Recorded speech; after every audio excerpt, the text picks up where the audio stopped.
Muito boa tarde para todos, boa tarde para aqueles que nos seguem aqui na Califórnia, boa tarde ainda para aqueles que nos seguem na costa leste dos Estados Unidos da América e do Canadá também, onde são mais ou menos 5 da tarde.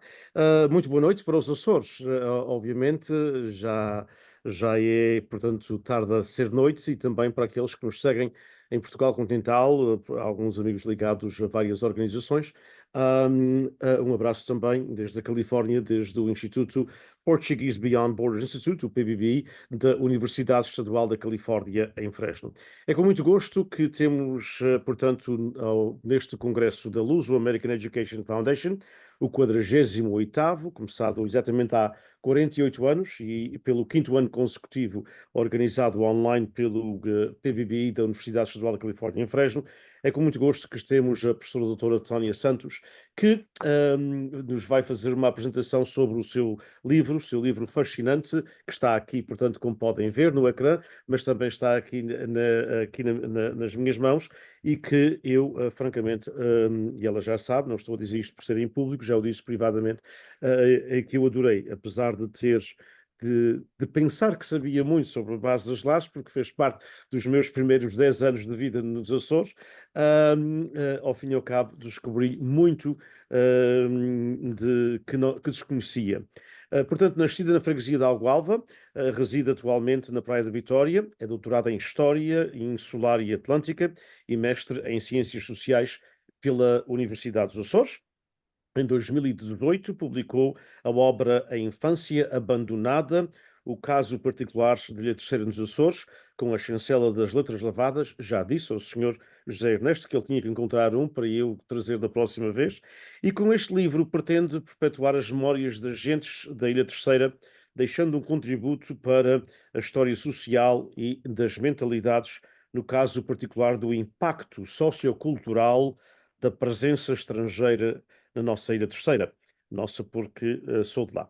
A presença, portanto, norte-americana na Ilha Terceira teve um impacto muito significativo nas vivências, na cultura e na ideologia, como ela explica, portanto, na banana deste livro, deixando marcas profundas nas gerações do passado, prolongando-se às gerações seguintes e até ao presente. E, portanto, o impacto social da presença norte-americana, como veem, será a apresentação da professora doutora Tânia Santos, a quem agradecemos a disponibilidade de estar connosco e um dia gostaríamos, obviamente, pessoalmente, para as nossas comunidades, para a nossa diáspora e também para os nossos alunos em particular. Portanto, o impacto social da presença norte-americana na Ilha Terceira, 64 a 74, o nome do livro, para quem visitar a Ilha Terceira e o quiser comprar, chama-se, obviamente, como veem, Jazz, Golf e American Dream. Um, obviamente quem conhece bem a Ilha Terceira sabe que nós temos uma tradição já de muitos anos, portanto, quer do jazz, quer do golf, quer obviamente do American Dream, que faz parte da idiosincrasia do povo açoriano de uma forma ou de outra. Muito bem-vinda mais uma vez, muito obrigado pela sua presença, obrigadíssimo por ter aceito este nosso convite e por estar connosco, com os nossos alunos e com a comunidade em geral. Muito boa tarde, muito obrigada pelo convite tão amável, darem-me a oportunidade de apresentar o Jazz Golf e o American Dream. Portanto, iniciando então uma breve apresentação, mas de forma que nós possamos perceber o cerne deste livro. Portanto, o Jazz Golf e American Dream é o resultado de uma investigação sobre o impacto social da presença norte-americana na Ilha Terceira no período do Estado Novo, portanto, em 46, com a chegada dos norte-americanos, até 1974. Nesta investigação enquadra-se no âmbito da história social e das mentalidades. É uma investigação interdisciplinar porque cruza a história com as ciências sociais. Pretendeu-se estudar este impacto, também ele resultante da instalação da base militar nas lajes na Ilha Terceira. Apesar dos ingleses terem já deixado algumas influências, foram decisivamente os norte-americanos, com a sua chegada em 46 oficialmente, porque sabemos que os norte-americanos já andavam na Ilha Terceira desde 44, mas oficialmente desde 46, apesar de então os ingleses que estariam cá desde 43 até 46 deixarem já algumas influências, foi decisivamente os norte-americanos quem deixou a sua marca e o seu modelo de vida. Inerente às vicissitudes da pobreza, aos agregados familiares, mas também ao próprio American Dream, as adoções de crianças descendentes por casais norte-americanos e os casamentos entre as jovens insulares e os forasteiros deixaram um forte impacto na comunidade local. Portanto, para se prosseguir com esta investigação, procedemos à pesquisa bibliográfica e documental em diferentes fontes e arquivos. Recorremos às fontes impressas, manuscritas, iconográficas, cartográficas. Para o estudo da problemática das adoções, centramos-nos na recolha dos testemunhos orais, através das entrevistas semi-estruturadas. Portanto, em termos de historiografia contemporânea, a história oral é um importante recurso, porque permite complementar a informação que os tradicionais arquivos não dispõem. Desta forma, a nossa amostra, para a seleção da amostra, optamos por uma amostragem em tipo bola de neve. Portanto, nós estabelecíamos os primeiros contactos e estes encaminhávamos para os contactos seguintes. Atendendo que é uma temática muito sensível, do foro da vida privada, acabavam por ser grupos de difícil acesso.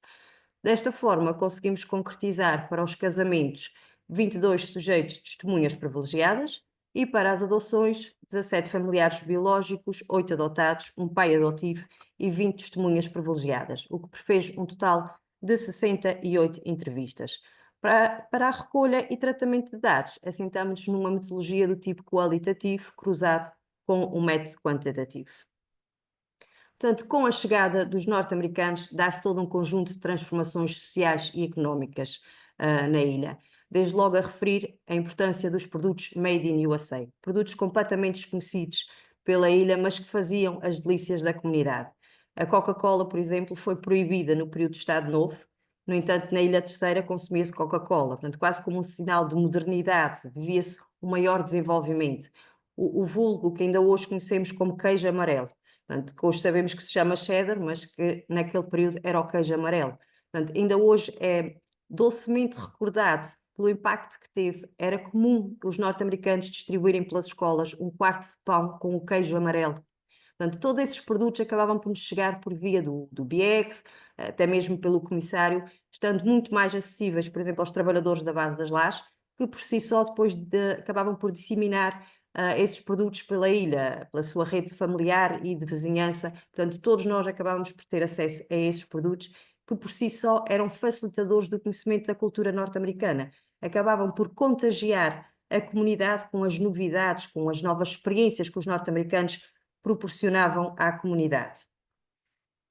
Inerente à indigência de muitas famílias, os norte-americanos auxiliavam a comunidade local, portanto, trabalhavam lado a lado com a comunidade. Para alguns, isto foi encarado como uma posição de soft power, portanto, uma estratégia diplomática para cativar e influenciar a comunidade de acolhimento. Este soft power norte-americano foi visível, por exemplo, na contribuição para o melhoramento da qualidade dos serviços públicos, no apoio ao nível das catástrofes naturais.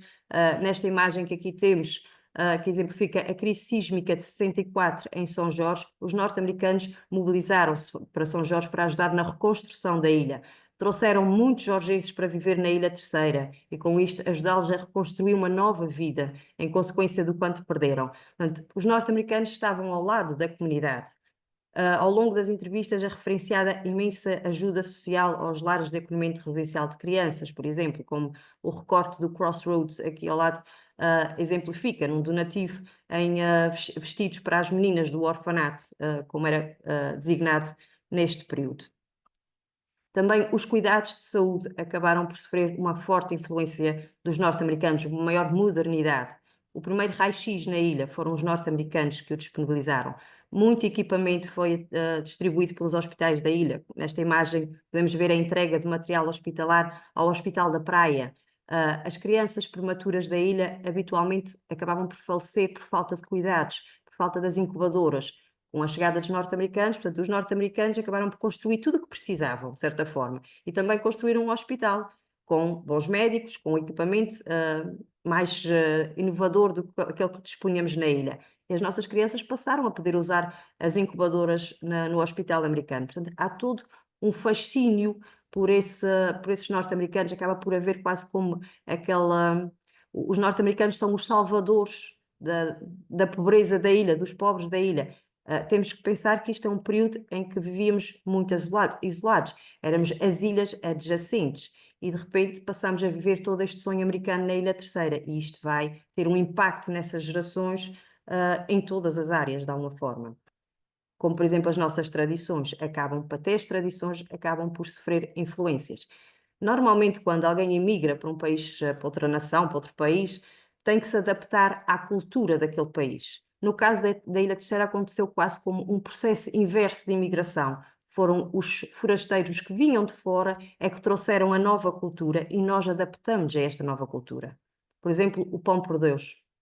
Nós fazíamos o pão por Deus com umas saquinhas de retalhos a pedir nas portas dos vizinhos e dos amigos para receber umas castanhas, o milho, a laranja. E de repente as nossas saquinhas de pão por Deus são substituídas por abóboras, por fantasminhas, por vampiros, e em vez da castanha passamos a ter os candinhos, os doces dos norte-americanos. E ainda hoje o Halloween ganhou forma, ganhou muito mais pujança do que o próprio pão por Deus. Ainda hoje temos uma tendência em comemorar muito mais o Halloween, a decorar as nossas casas com os símbolos alusivos.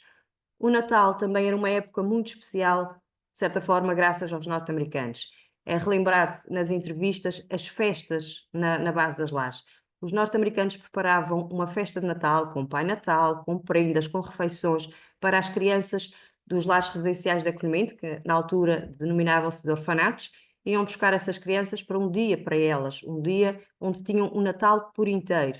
Também era comum, nas vésperas do Natal, distribuir-se pelas escolas as caixinhas, como vemos aqui na imagem. As caixinhas vinham por via da Cruz Vermelha norte-americana, portanto, por isso é o programa People to People, numa variante do Children to Children.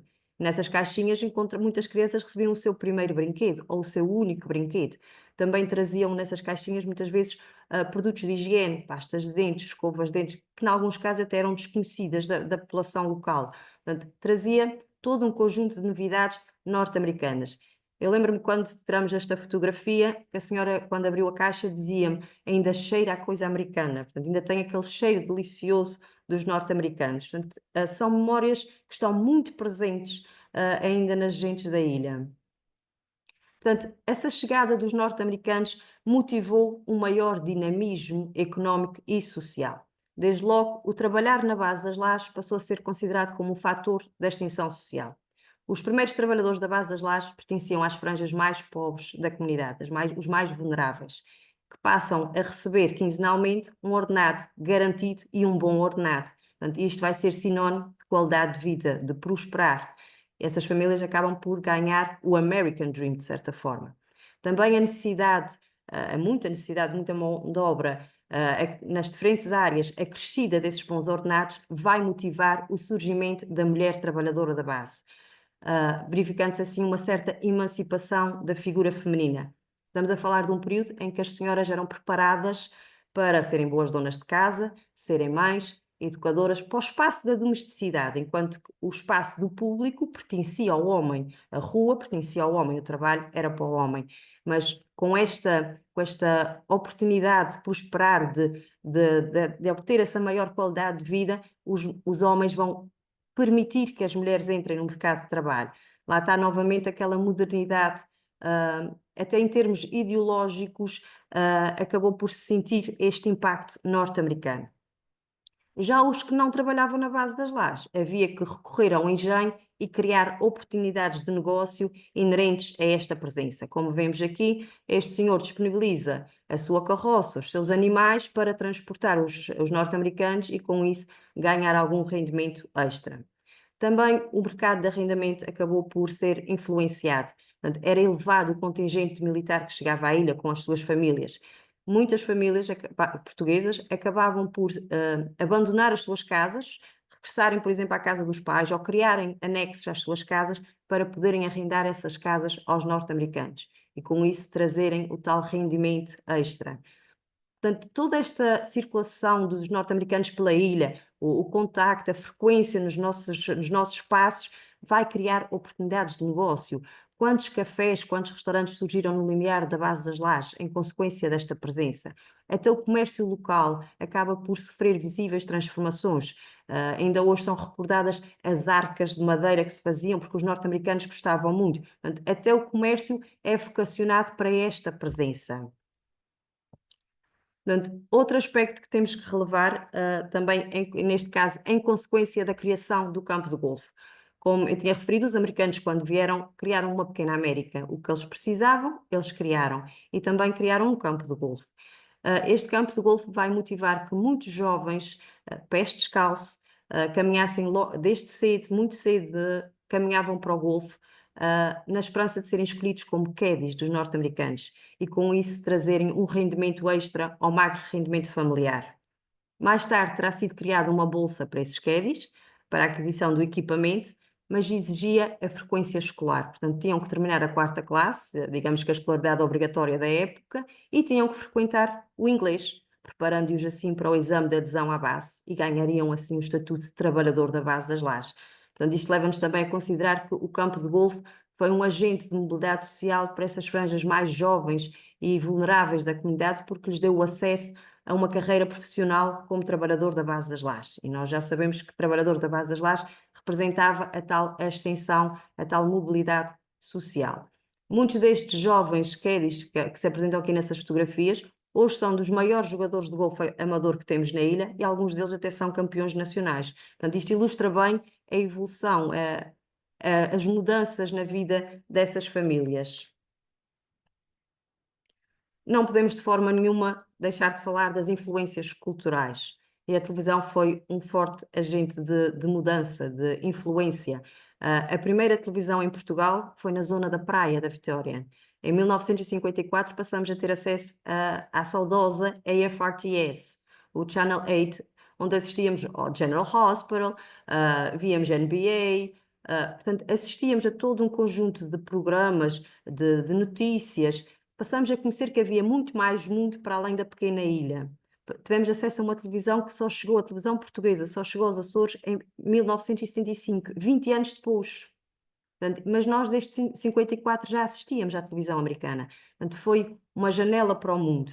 Quantos jovens aprenderam a falar inglês porque viam os seus programas na televisão americana? Deu-nos toda aquela modernidade, o acesso.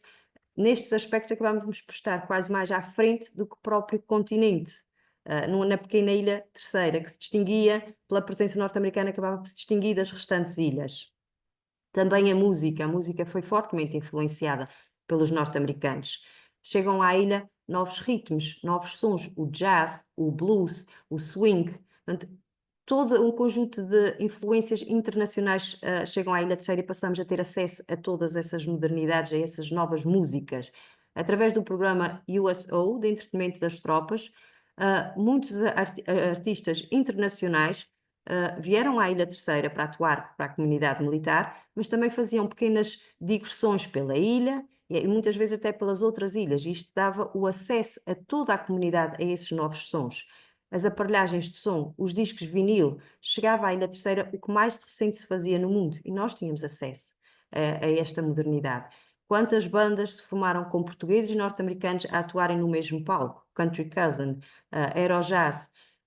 Havia toda uma relação de proximidade entre norte-americanos e portugueses. O cinema Azória também criou oportunidades de assistir a estreias internacionais, o que por si só é uma experiência de grande impacto social. As casas de cinema portuguesas sofriam a censura perante o cinema. Muitas vezes íamos assistir um filme e víamos o filme às partes, porque tinham sido censuradas, porque atentavam contra a moral e os bons costumes da comunidade. Mas a censura não passava ao perímetro da Base das Lajes. Na Base das Lajes nós podíamos assistir a um filme na íntegra. Assistimos desde cedo aos filmes com Marlon Brando, James Dean, tudo isso chegava à Ilha Terceira e era acessível a todos. Portanto, tudo isto vai criar uma relação de proximidade entre nacionalidades, portugueses e norte-americanos. Era prestigiante para os terceirenses receber os norte-americanos nas suas casas, nas suas festividades. Por outro lado, os norte-americanos abriam as portas da base no vulgo Entrada Geral, que ainda hoje temos a sorte deles continuarem a presentear-nos com o dia da entrada geral. Portanto, era todo um dia preparado para esta comunidade, onde tinham a oportunidade de entrar dentro dos aviões, os batismos de voo, os passeios de barco pela ilha, o fast food, acesso acessível a todos. Portanto, era todo um dia para gracejar a comunidade e mostrar o American Way of Life que fascinava toda a comunidade. Como vimos, até agora, tudo foi, de certa forma, mais próspero, houve uma maior qualidade de vida. No entanto, ainda se fizeram sentir fortes assimetrias sociais. Na esperança de um trabalho das lajes, muitos migrantes das outras ilhas vieram sediar na Ilha Terceira, na esperança deste trabalho na base das lajes que mudaria vidas.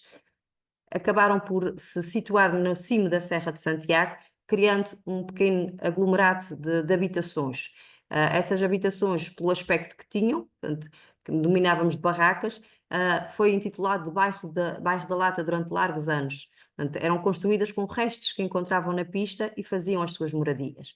Muitas destas famílias, pela proximidade à base das lajes, porque este bairro situa-se mesmo junto à vedação da base das lajes e no limiar dos bairros norte-americanos, portanto, pela proximidade, alguns conseguiram o desejado trabalho na base das lajes, algumas mulheres, pela proximidade, conseguiram trabalhar nas casas das famílias norte-americanas, como amas, como empregadas domésticas, mas muitos outros vieram da pobreza e na pobreza persistiram na Ilha Terceira. Portanto, todo este fascínio pelo American Way of Life, mas também com uma ânsia de fuga à pobreza, vai impulsionar estratégias migratórias de grande relevo. É o caso das adoções de crianças descendentes por casais norte-americanos que partem em busca desta imigração, quase como uma imigração antecipada. Portanto, os progenitores acabavam por tentar proporcionar esta busca pelo American Dream através dessas entregas ou adoções de crianças. Para o estudo das adoções, recorremos às fontes documentais, mais precisamente aos processos de pedido de passaporte do Fundo de Governo Civil de Angra do Heroísmo, onde registamos a saída de 182 crianças na companhia de casais norte-americanos. Portanto, este não é o número total de casos, mas, no entanto, é comprovativo da existência do fenómeno, porque este foi um fenómeno, como vamos ver mais à frente, este foi um fenómeno que foi silenciado durante largas décadas. Portanto, esses 182 comprova a existência do fenómeno. Em 1966 saem as primeiras leis da adoção. No entanto, curiosamente, e como podemos ver, os números decaem nesta fase. Quando podemos passar a chamar esses processos de adoção, os números desaparecem, porque até 66 só podemos falar em entregas de crianças. Não havia documentação reguladora. A documentação utilizada para se pedir um processo de passaporte era um simples termo de consentimento da família biológica, consentia na entrega da criança e na sua imigração para os Estados Unidos, e um termo de responsabilidade por parte dos pais adotivos em como iriam receber aquela criança e a iriam criar. Portanto, era o suficiente para uma criança sair da ilha. Para além disso, se olharmos para o gráfico, depreendemos que este não foi um fenómeno que começou imediatamente com a chegada dos norte-americanos. Mas parece-nos que estamos aqui também perante uma situação de quase cifras negras. Muitas crianças terão saído da ilha completamente indocumentadas. Estamos a falar de um período em que era normal as crianças nascerem em casa. Os norte-americanos tendiam a acompanhar essas gravidezes, portanto também acompanhariam a quando do nascimento. Principalmente as famílias biológicas acreditam que muitas dessas crianças entraram nos Estados Unidos quase como filhos biológicos dos norte-americanos, até pela ausência de documentação. É um período em que, para se registar uma criança, tínhamos quase um mês. Tínhamos que vir à cidade ou à vila para registar a criança e muitas vezes implicava custos. Não havia transportes, portanto, se o norte-americano, se íamos entregar esta criança, quanto mais cedo fosse, mais fácil seria depois todo este processo. Curiosamente, só a partir de 1970, nos processos de pedido de passaporte, é que encontramos pela primeira vez a expressão adoção, apesar de já termos a legislação há 4 anos. Mas também temos que ponderar, a legislação foi feita no continente até chegar às ilhas e saberem a interpretar, portanto, também foi um problema.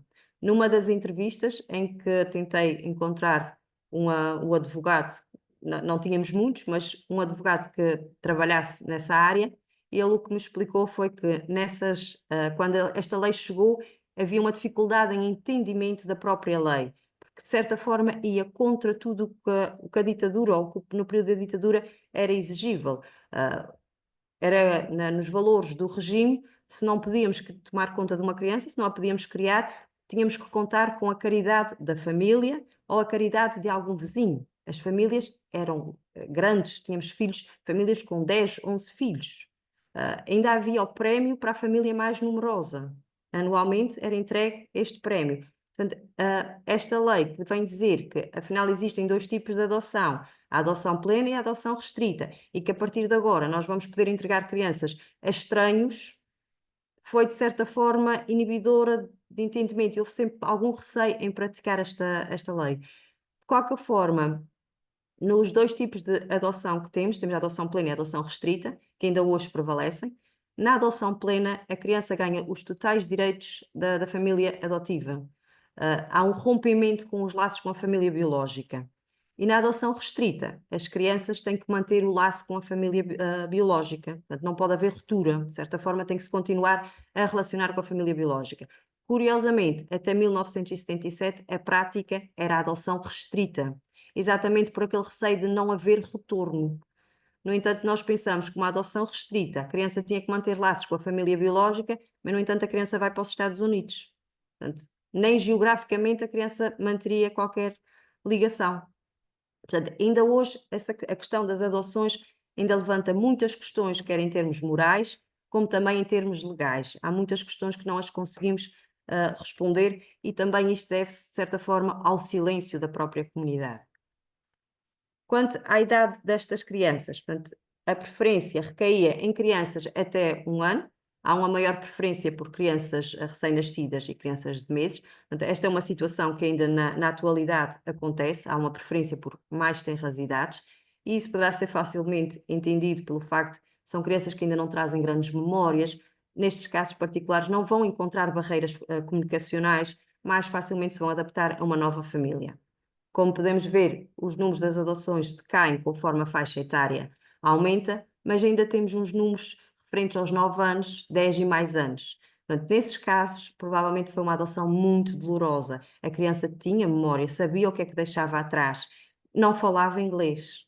Portanto, ia para uma família em que não falavam português. Portanto, imaginem o quanto foi doloroso este processo. No entanto, é nessas faixas etárias que está a esperança da família, porque são esses que se vão lembrar do que ficava atrás e talvez um dia pudessem fazer as ditas cartas de chamada para a restante família. Quanto ao sexo das crianças, o maior número centra-se no sexo feminino, com 105 crianças, versus o masculino, com 77. Os rapazes poderiam contribuir para a subsistência da família. Começavam a trabalhar mais cedo. As meninas apresentavam um maior encargo. Havia uma maior preocupação moral com a rapariga, a preparação para o casamento, o dote. Isto pode ser justificável por é preferível manter mais os rapazes e menos as raparigas por essas razões. Quanto à naturalidade das crianças, e como seria expectável, a maior incidência reside na Ilha Terceira, quanto mais não seja pela base das lajes estar cá, portanto são 148 crianças.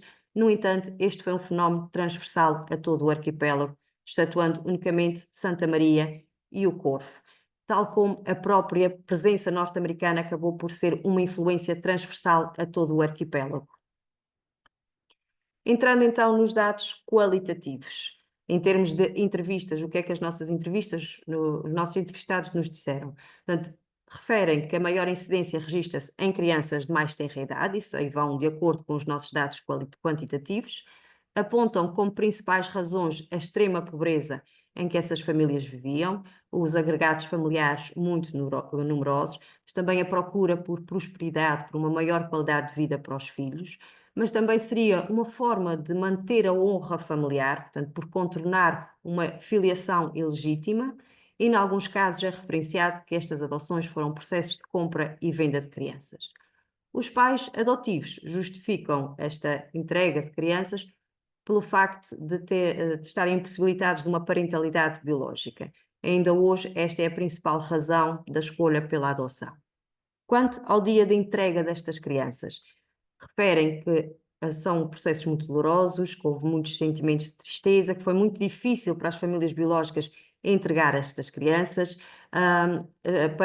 Prefaciando uma das entrevistadas, ela dizia-me acabou por ser um ato de amor maior dessas mães, portanto, um ato de altruísmo, abdicar de um filho na esperança de um futuro mais promissor para aquele filho. Quanto às entregas, as entregas, em alguns casos, foram feitas pelas próprias mães. É descrita a presença de mulheres portuguesas à entrada da base com os bebés ao colo a pedirem aos norte-americanos para os levarem. É também descrita a chegada do carro norte-americano para ir buscar a criança.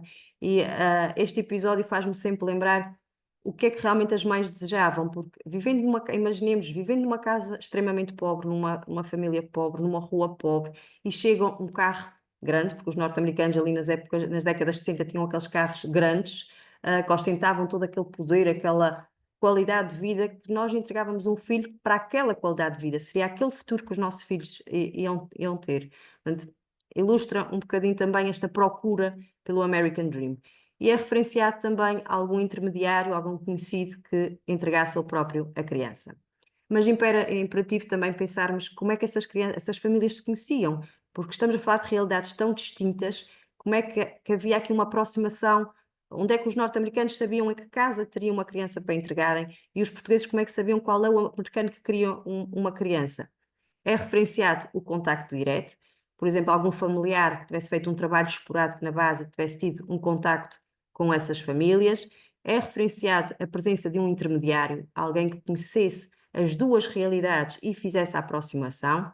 É descrito esses intermediários como tendo sido os trabalhadores da base das lajes ou as empregadas domésticas, que conheciam as realidades das suas freguesias e tinham o contacto com os norte-americanos, e também é remetido para os lares residenciais de acolhimento de crianças como meio de contacto entre as duas partes. Estas adoções normalmente ocorriam no limiar do fim das comissões de serviço dos norte-americanos. Quando os norte-americanos estavam perto de se ir embora, então adotavam ou recebiam uma criança. Havia uma ruptura imediata com os laços afetivos com a família biológica. Portanto, a principal preocupação era romper com a família biológica e desta forma também evitar algum possível arrependimento ou algo, às vezes até é descrito uma situação da família ir procurar os norte-americanos e continuar a pedir alguma coisa aos norte-americanos, alguma ajuda, de certa forma.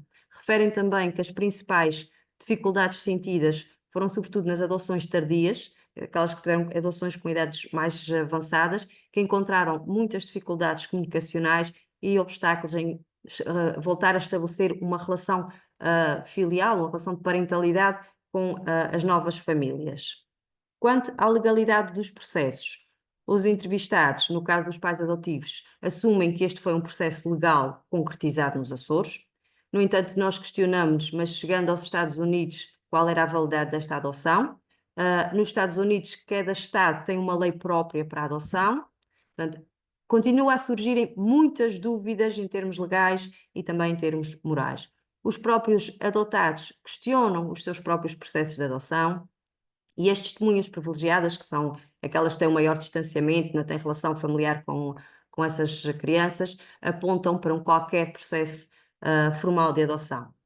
Nestes casos, questionamos então como sairiam da ilha sem uma adoção formalizada. E é apontada a clandestinidade, a falsificação de documentação, mas também a presença dos aviões militares que facilitaria a saída destas crianças completamente indocumentada, não exigindo grandes fiscalizações.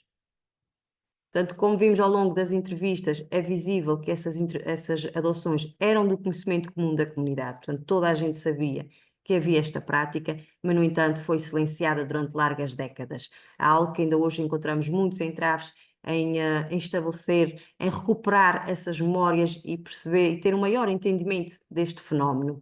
Este silêncio acarretou fortes constrangimentos às famílias biológicas, consequências psicológicas, estigmatizadas, estereotipadas. Para além disso, criou um imenso julgamento no próprio seio familiar, porque muitas vezes nem os pais conseguem explicar, tal é o tabu em torno destas presenças, não há uma explicação, há uma ausência de respostas, sobretudo para os filhos, que não entendem o porquê de terem perdido um irmão por esta via. No caso das testemunhas privilegiadas, referem o facto de poder ter existido uma estratégia financeira inerente a essas adoções, o que terá motivado este silêncio, mas parece-nos também que os próprios valores do regime terão impulsionado este silêncio. O conservadorismo, o tradicionalismo terá silenciado, de certa forma, a comunidade. Quanto aos percursos de vida dessas crianças, as testemunhas privilegiadas referem que quem teve uma adoção tardia teve um processo muito doloroso de adaptação. No caso das famílias biológicas, remetem essencialmente para a entrega de bebés e que estes tiveram facilidade em adaptar-se, não tinham as memórias, não tinham grandes laços afetivos com a família biológica. e que, em alguns casos, terão mesmo chegado aos Estados Unidos como filhos biológicos dos norte-americanos. No caso das famílias onde ainda não houve reencontro, há um total desconhecimento do percurso de vida desses adotados. Chegam a utilizar expressões como não sei se são vivos, se são mortos. No caso onde já houve lugar ao reencontro, há um maior conhecimento do que foi a vida dessas crianças e remetem para o facto de que a maior dificuldade sentida foi a adaptação a uma nova língua e o desenraizamento. Em alguns casos sentem-se desiludidos, chegando a referir situações de abusos e de maus tratos, de adoções mal sucedidas, e outros casos ainda remetem para ter sido quase como uma bênção para a criança. Há situações que os norte-americanos. Há uma situação em que uma das crianças era muito doente, as perspectivas de vida na Ilha Terceira eram muito escassas, mas pelo facto de ter tido a sorte, chamemos-lhe assim, de encontrar aquele casal norte-americano que lhe pôde prestar os devidos cuidados médicos, hoje tem uma vida perfeitamente normal. Portanto, para essa família biológica foi uma bênção para a criança ter encontrado aquela família. Os próprios adotados reconhecem que tiveram outras oportunidades na vida muito distintas das que teriam nas famílias biológicas.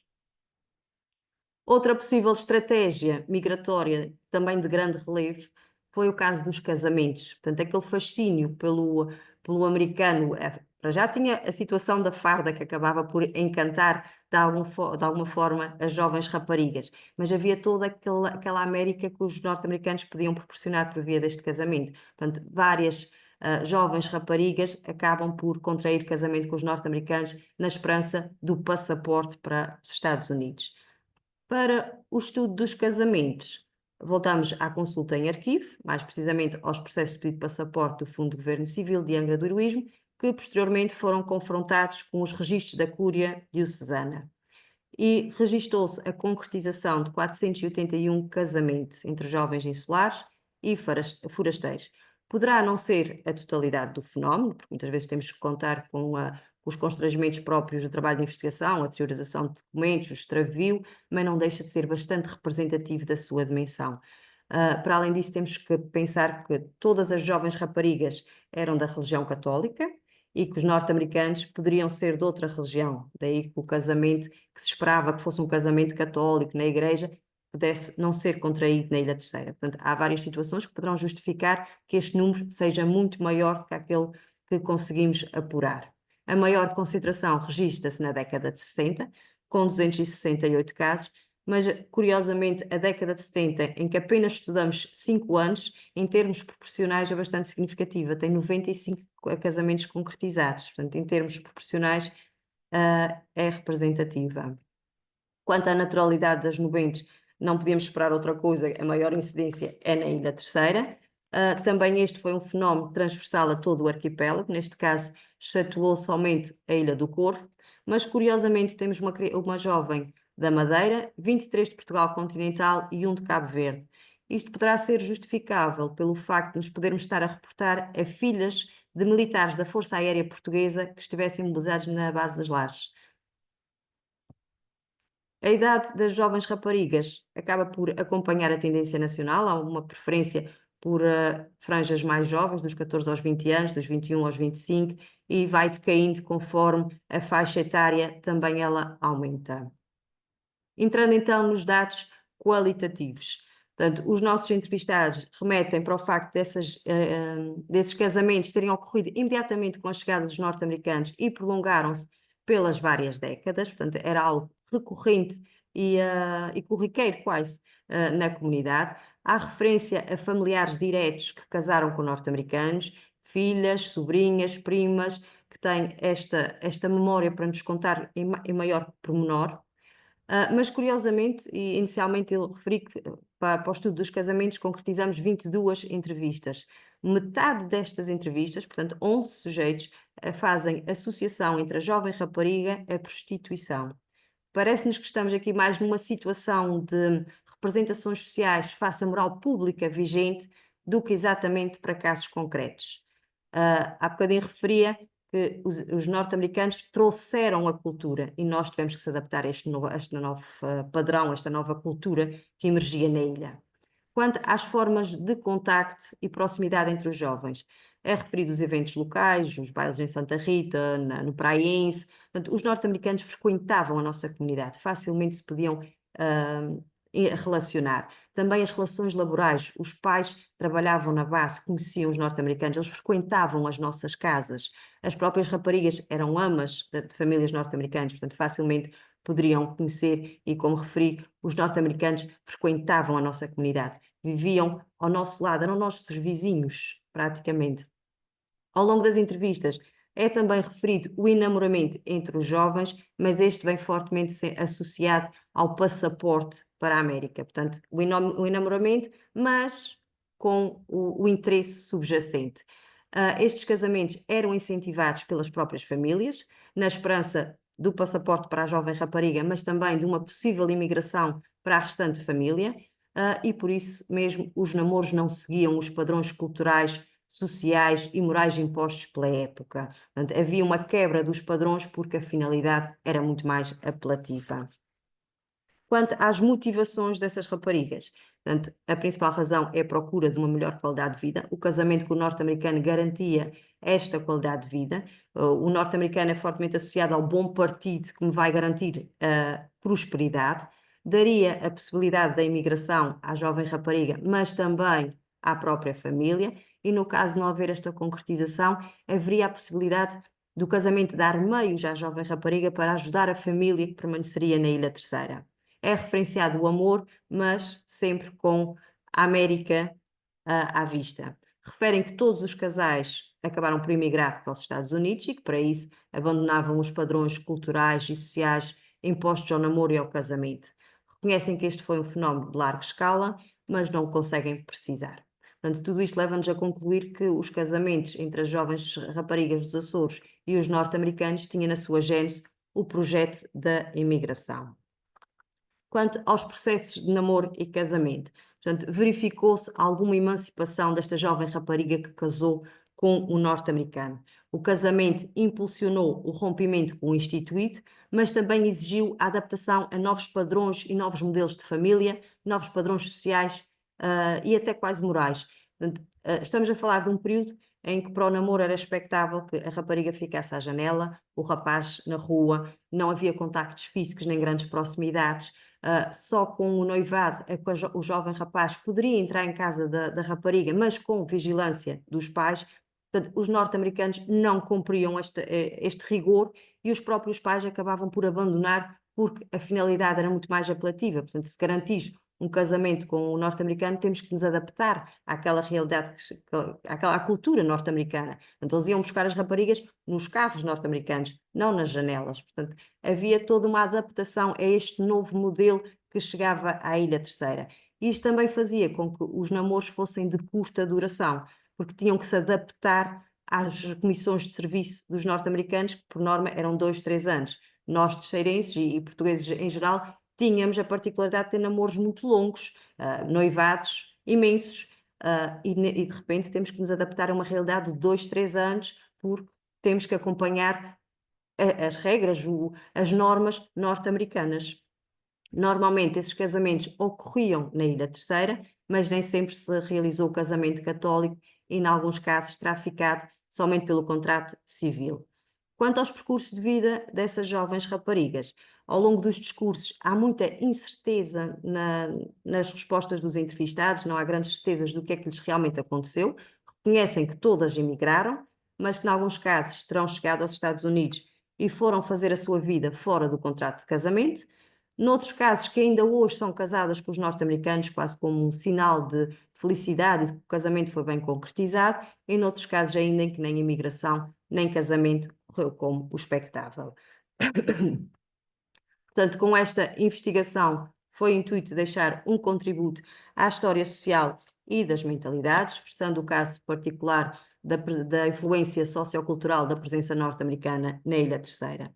Verificou-se muita escassez de bibliografia, quer nacional, internacional, mas até mesmo de estudos académicos, que abordassem esta componente mais social, mais das pessoas, resultante da presença norte-americana, o que nos levou também a confrontar diferentes fontes públicas e privadas. Para o estudo das adoções e dos casamentos, as fontes orais foram cruciais, tal como Filipe Jotarro nos dizia, história e memória são duas vias de acesso ao passado e, neste caso, permitiu-nos compreender melhor este fenómeno. Com a chegada dos norte-americanos, dá-se uma autêntica viragem na identidade terceirense. Verificam-se mudanças nos modos de vida insulares, há uma maior prosperidade e qualidade de vida, sobretudo no trabalhador da base, embora ainda se mantivessem fortes assimetrias sociais. Em consequência do fascínio, mas também da ânsia de fuga à pobreza, surgem estratégias migratórias de grande relevo. É o caso das adoções e dos casamentos. As adoções, como vimos, ainda é uma realidade muito presente nas memórias terceirenses, embora continue envolta em enormes silêncios. Foi um fenómeno de grande escala, portanto 182 crianças, mas sabemos que não retrata a totalidade do fenómeno e que este terá sido muito maior. A maior incidência registrou-se na Ilha Terceira, mas este foi um fenómeno transversal a todo o arquipélago, justificado pela extrema pobreza, pelos agregados familiares numerosos, mas também como forma de manter a honra familiar. Os matrimónios, conseguimos apurar a concretização de 481 casamentos, portanto, não é a totalidade do fenómeno, mas é muito representativo da sua dimensão. A maior incidência volta-se a registrar na Ilha Terceira, mas também este foi um fenómeno transversal a todo o arquipélago, justificado pelo desejo da imigração, pela procura por uma maior qualidade de vida e prosperidade para a noiva e, preferencialmente, para a restante família, o que levava a que, de certa forma, se aflorassem os padrões morais e sociais impostos na época. Portanto, como tivemos a oportunidade de ver, a presença norte-americana da Ilha Terceira teve um impacto muito significativo em termos de vivências, em termos ideológicos, sociais e económicos, nas gerações do passado, nas que seguiram até à atualidade. Muito obrigada. Qualquer informação estou à vossa disposição. Muito obrigado, excelente, como esperávamos, aliás. Eu não sei se pode, entretanto, desligar exatamente o ecrã, só para vermos um bocadinho melhor. Muito bem, excelente. Eu não sei se eu recebi aqui uma ou duas perguntas dos meus alunos, mas uma acho que já respondeu, portanto não vale a pena repetirmos, mas, porém, há uma pergunta que até foi feita em inglês, vou traduzir aqui literalmente, portanto, Agradeço. que na realidade, portanto, se há informação de contacto dos jovens, dos mais novos que foram adotados com a sua terra, e a aluna diz: Because I imagine if they left before they were 2 years old, as the speaker mentioned, there is no connection to the Azores. Portanto, há a questão de que a Tânia tratou, ou seja, de que na realidade os mais que foram adotados em alguns com meses, não é? Alguns recém-nascidos, com poucos meses, esses, portanto, não devem ter memória. Há algum contacto com esses mais novos? Será que sabem, pelo aquilo que eu vejo da pergunta dela, será que sabem de facto que vieram da Ilha Terceira? Nesses últimos anos temos assistido a muitos reencontros entre famílias. E até se calhar dou aqui um exemplo mais prático, mais fácil de entendermos. Uma das crianças saiu da ilha com 9 meses. Foi entregue à família adotiva, portanto pressupõe-se que não teria memórias, que não teria grandes contactos com os Açores, nem sequer que sabia que era da Ilha Terceira. No entanto, parece-me que mais importante são o perceber as suas raízes, o perceber o que é que nos falta. Portanto, muitas vezes os entrevistados diziam é preciso fechar o capítulo. Agosto passado, este jovem rapaz veio cá à Ilha Terceira para conhecer a sua família biológica. Portanto, parece-nos que isso também é indícios de que há uma vontade em fechar este capítulo ou em abrir um novo capítulo com esta nova família. Portanto, também estamos a falar de uma situação, de uma adoção que foi bem sucedida, com transparência, e quando teve a idade, de alguma forma, percebeu que era da Ilha Terceira. Portanto, e a procura desses jovens, independentemente da idade, acabam por retornar. Conhecer as suas famílias, mas acabam por voltar aos Estados Unidos porque é lá que fizeram a sua vida.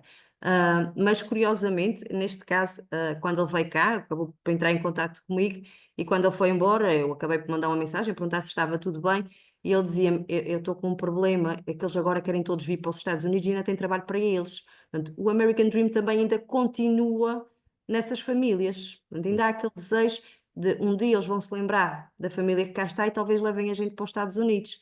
Portanto, e neste caso também foi. Mas estamos a falar de uma situação de uma adoção com transparência. Acontece muito nesses reencontros, onde acabamos por perceber aqueles bastidores, aquela parte que perdemos o rastro deles, que normalmente quando os pais adotivos morrem, no limpar a casa, encontra-se algum documento que dá uma pista para a Ilha Terceira. E depois há esta necessidade de perceber e de procurar e de conhecer a família. Normalmente é o procurar os irmãos que ficaram na ilha. Exatamente, isso é extraordinário na realidade e é importante as pessoas saberem aquilo que disse e muito bem. As mães, uh, o amor maternal, neste caso, obviamente, era dar uma esperança ao seu filho ou à sua filha. Portanto, digamos que era um amor dobrado em muitos casos.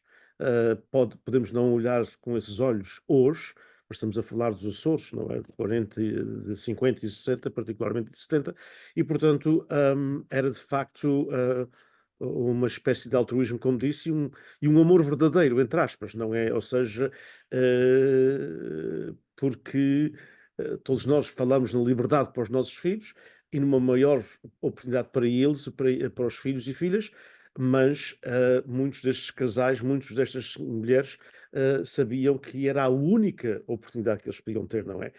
Na realidade é muito interessante e um grande amor dar a liberdade, dar outra oportunidade que sabiam que o filho ou a filha jamais teria na terceira, não é? Nas Exatamente. condições que estavam, não é? Eu, É por vezes, extraordinário. eu costumo dizer que a pobreza daquele tempo era diferente da que temos hoje. E nós não podemos olhar para esses casos de adoções com o conhecimento ou à luz dos dias de hoje.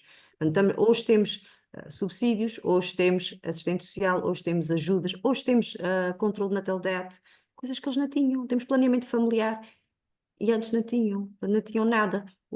Era, a ideologia do regime era se não podias cuidar de um filho, o vizinho havia de cuidar, havia a pobreza honrada. Claro, Portanto, as claro, famílias tinham que contornar isso, tinham que arranjar uma solução, o tal entregar um para bem dos outros, claro. mas garantir que aquele vai ter um futuro muito mais risonho do que aqueles que ficaram cá na Ilha Terceira. Portanto, na expressão da tal senhora, é um ato de amor muito grande, um amor, como é que É, ela disse? É um ato de amor maior. Foi maior. assim a expressão que a senhora empregou. Pois é na realidade.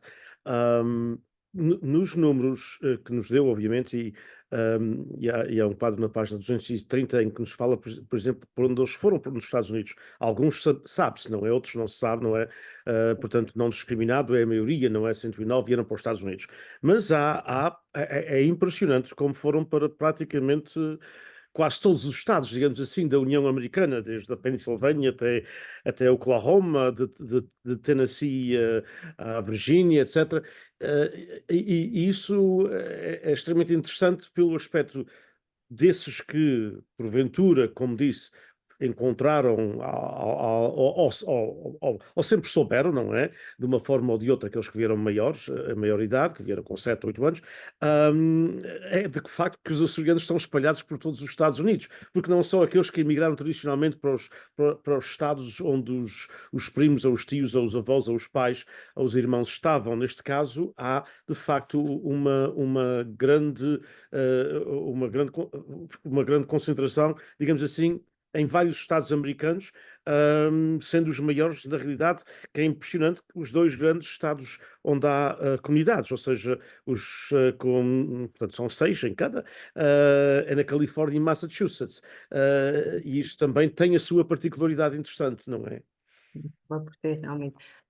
Eu quando procurei, porque nos processos de pedido de passaporte não é muito explícito os estados para onde eles emigraram.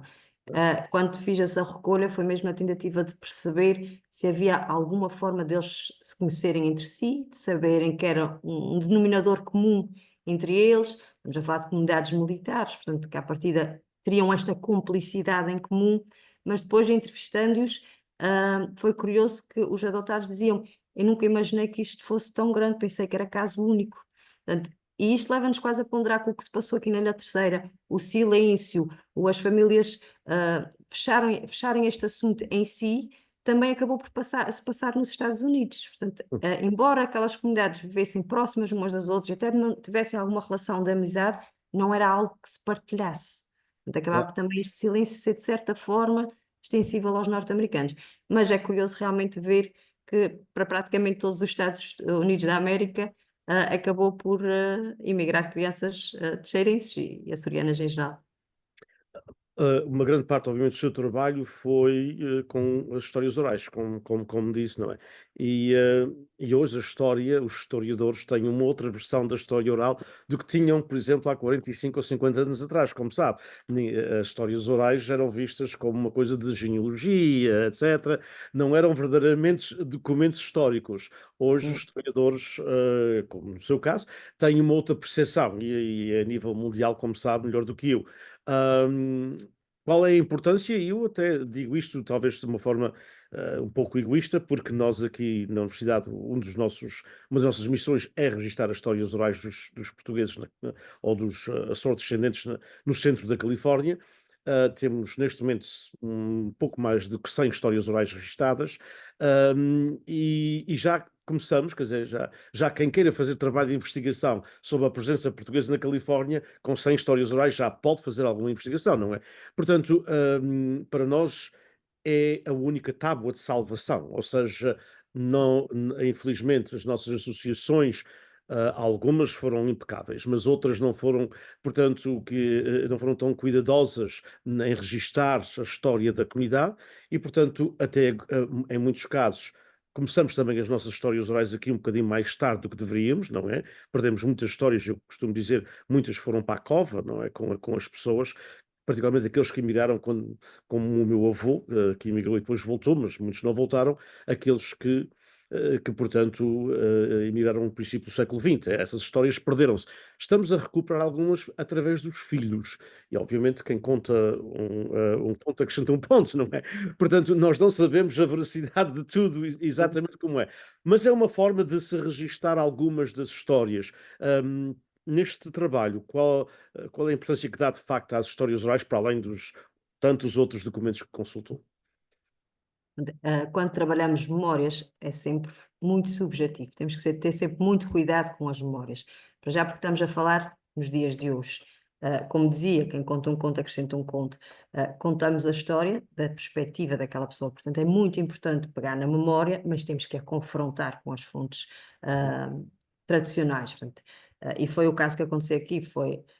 Fez-se as entrevistas, portanto, recuperou-se as memórias, principalmente no caso das adoções e dos casamentos, que depois, em termos numéricos, em termos quantitativos, conseguimos comprovar com os processos de pedido de passaporte. Mas a verdade é que recuperamos muito mais histórias do que aquelas que efetivamente comprovamos nas fontes tradicionais. Sabemos é que temos que ter o rigor científico, temos que ser muito criteriosos, temos que analisar e temos que manter, também recuperar as memórias e principalmente no caso das adoções, que são temas muito sensíveis e de foro da vida privada e que despertam muitos sentimentos, até nós próprios investigadores temos que nos proteger de certa forma para não impregnarmos aquela memória com a nossa própria subjetividade. Porque a verdade é que acabamos por nos contagiar também com essas histórias. Portanto, é importante mantermos a nossa neutralidade, não julgar o que estamos a ouvir. Temos que ser científicos. Recuperamos a memória, analisamos com rigor e cientificidade. Claro que memórias, por acaso é uma coisa que me fascina imenso recuperar as memórias, mas, por exemplo, no caso das adoções, as entrevistas, via-se que as pessoas estavam comedidas, partilhavam, mas depois tinham receio de partilhar. Portanto, havia ali muita relutância, principalmente esses casos assim mais complicados, mais sensíveis.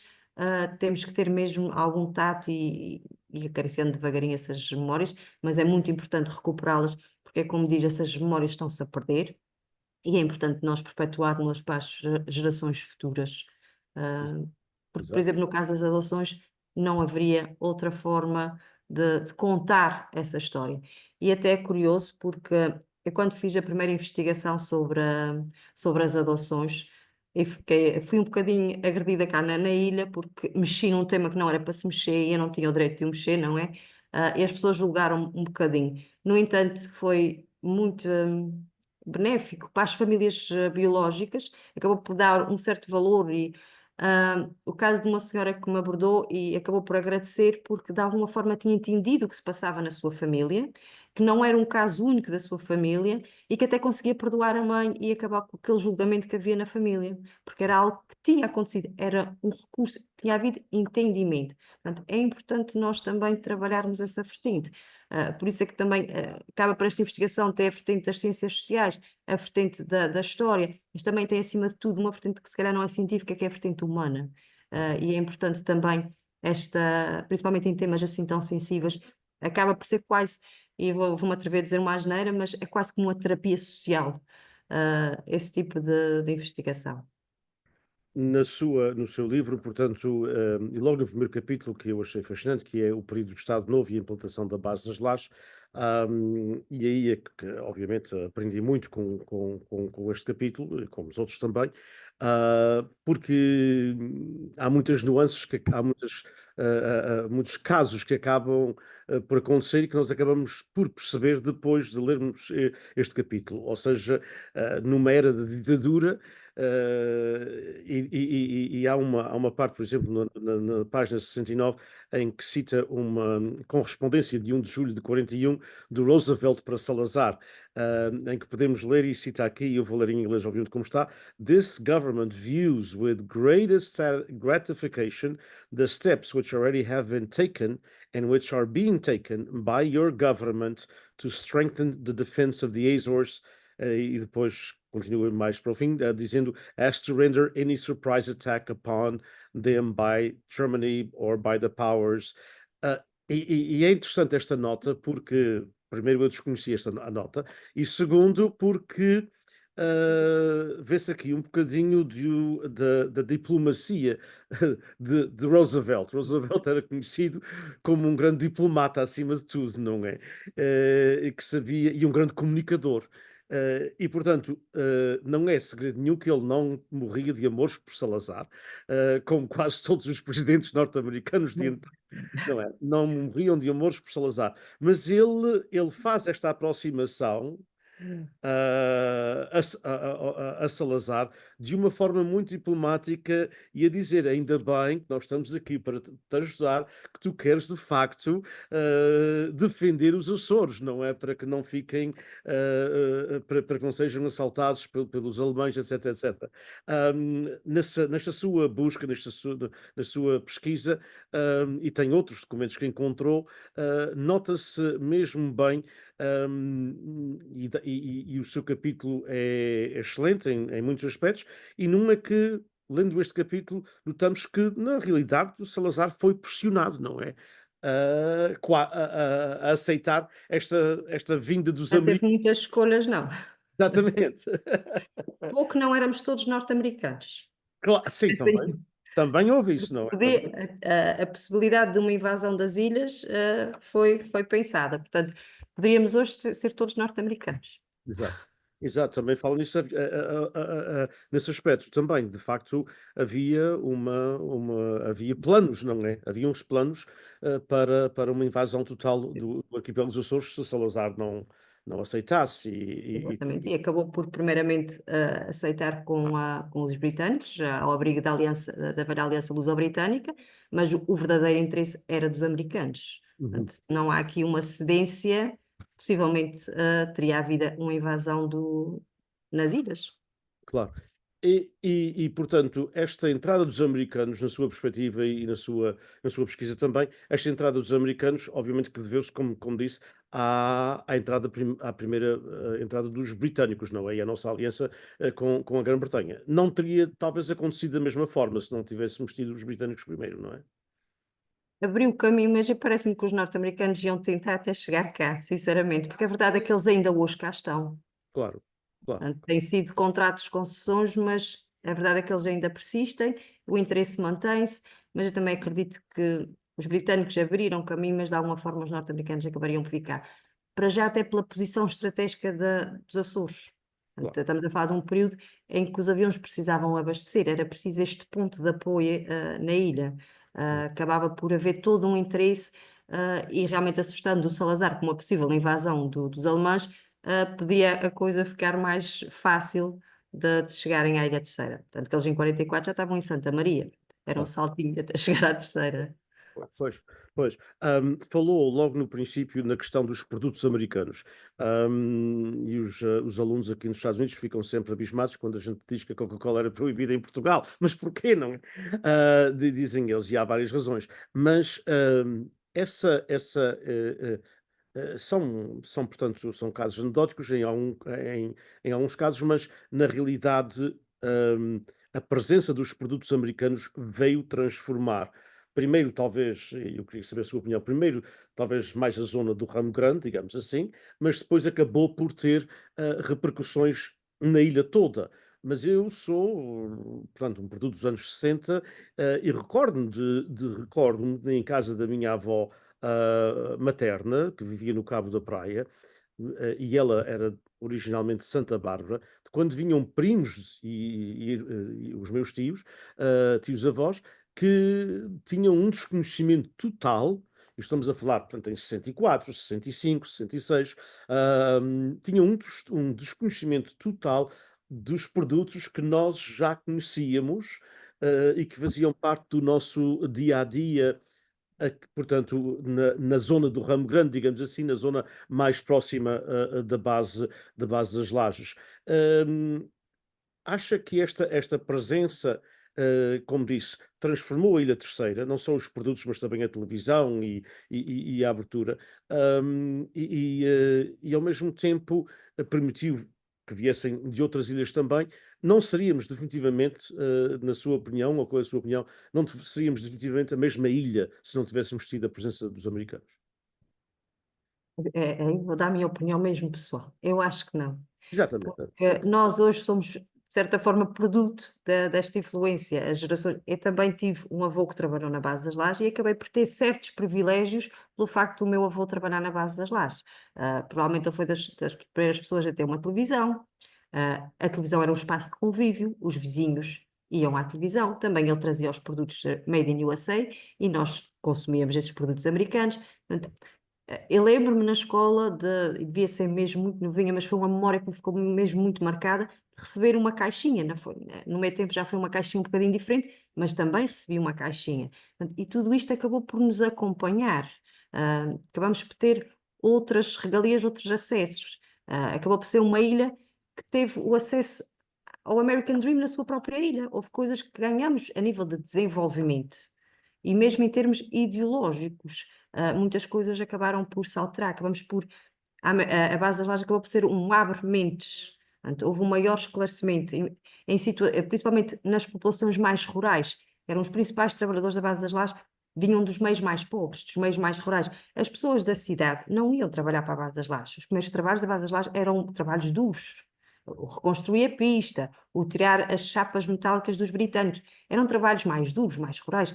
Portanto, essas pessoas que não conheciam nada e de repente passam a ter acesso a tudo isto e podem até distribuir, disseminar pelos seus familiares, pelos seus amigos, acaba por ser uma transformação muito impactante. Ah, por isso não acredito que hoje possamos dizer que não somos produto da base das lajes. Somos produto da base das lajes, temos outros acessos, outros conhecimentos. Se calhar as próximas gerações já não vão ter esses privilégios porque já não viveram esses grandes impactos. Os grandes impactos foi naquela época, até aos 74, tudo era novidade. A partir daí já deixou de ser novidade. A gente hoje já vai à entrada geral, já não é aquela surpresa que era para uma geração que não conhecia nada, que nunca tinha visto um avião, nunca tinha visto um helicóptero. Ah, até, anedoticamente, os corn dog, a pinabara, passamos a ter tudo isto nas nossas casas. Exato, Acaba exato. por. Na realidade, e até, só para contar muito rapidamente, um dos meus amigos já falecido, infelizmente, e faleceu novo, o poeta Emanuel Félix, que subejamente conheci nos Açores. O Emanuel falava-me porque eu, quando conheci o Emanuel, já tinha 30 e tal anos, mas tornámos muito amigos. O Emanuel contava-me falava-me de, a primeira vez que eu conheci e que ele veio aqui aos Estados Unidos, de escritores americanos, famosíssimos dos anos 60, que ele tinha lido em inglês. E, portanto, eu sempre tive alguma curiosidade, mas como é que tu lias isto nos anos 60 e 70 em inglês? Porque ficou amigo da bibliotecária da Base das Lajes, que lhe passava, obviamente, sem conhecimento de ninguém, alguns dos livros de Langston Hughes e de outros escritores afro-americanos muito conhecidos nos anos 60, que não eram lidos em Portugal, a não ser, obviamente, clandestinamente. Portanto, até mesmo aí, com os nossos intelectuais, houve uma ligação, portanto, Faz com as a lajes. paz, não é? É impressionante. Lembro-me perfeitamente de nós termos acesso à revista Times. Exato, Chegava às exato, nossas casas a revista Times. claro, claro. Eu pedi-lhe uma hora, ao fim e ao cabo já fomos muito mais do que Ah, uma hora. Não foi muito mais, mas foi um pouco mais, vamos não. dizer, do roubar este tempo, mas nós podíamos continuar a conversar muito mais. É um livro fascinante, parabéns pelo seu trabalho. Obrigada. Penso que há aqui, deste livro poderá nascer outro, espero eu, porque há muito a aprofundar. Parabéns.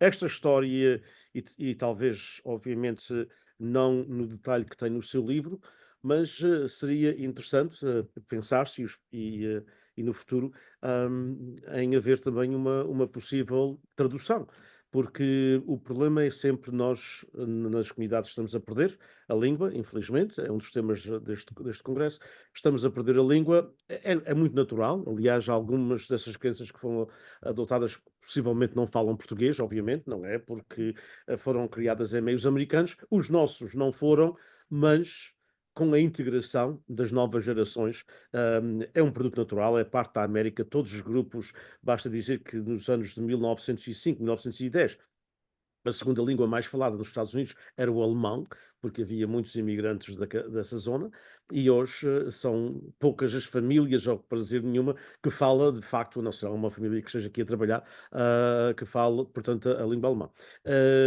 E era importante, na realidade, que as novas gerações soubessem um pouco sobre a riqueza desta história e a nossa aproximação aos norte-americanos e esta história de amor maior, como lhe Amor disse meu. a senhora, o amor maior, de dar um filho porque sabia que na realidade não havia essas condições. Isso é de uma grande coragem, acima de tudo, acho eu. Acima de tudo. Muito obrigado, Tânia, muito obrigado. Parabéns pelo seu livro. Aqueles que Obrigada. na terceira, porque ainda muita gente à espera da Festa das Lajes, comprem o livro antes de virem para a América, ou se estiverem noutra ilha dos Açores, particularmente em São Miguel, onde está Letras Lavadas, mas está em várias outras livrarias e lojas, portanto, de prendas nos Açores e em todo o arquipélago. É um excelente livro. Vão descobrir coisas, portanto, muito interessantes. Para além disso, vão saber um pouco mais da história da nossa ilha e da parte humana, da parte que ligou de facto esta gente que estava em comissão de serviço, como disse, muitos deles 2, 3 anos, no máximo 3, muitas vezes, e que entretanto foi suficiente para criarem laços com uma pequena e pobre ilha naquela altura, não é? Eram épocas muito, muito diferentes. Muito obrigada pela oportunidade, foi um Eu que gosto. agradeço imenso, nós Participar. agradecemos aqui em nome da Universidade, em nome, portanto, do Instituto. Muito obrigado, parabéns pelo seu trabalho mais uma vez e continuo. Um forte Muito abraço. obrigada, Muito foi um obrigado. gosto. Obrigada. Muito obrigado.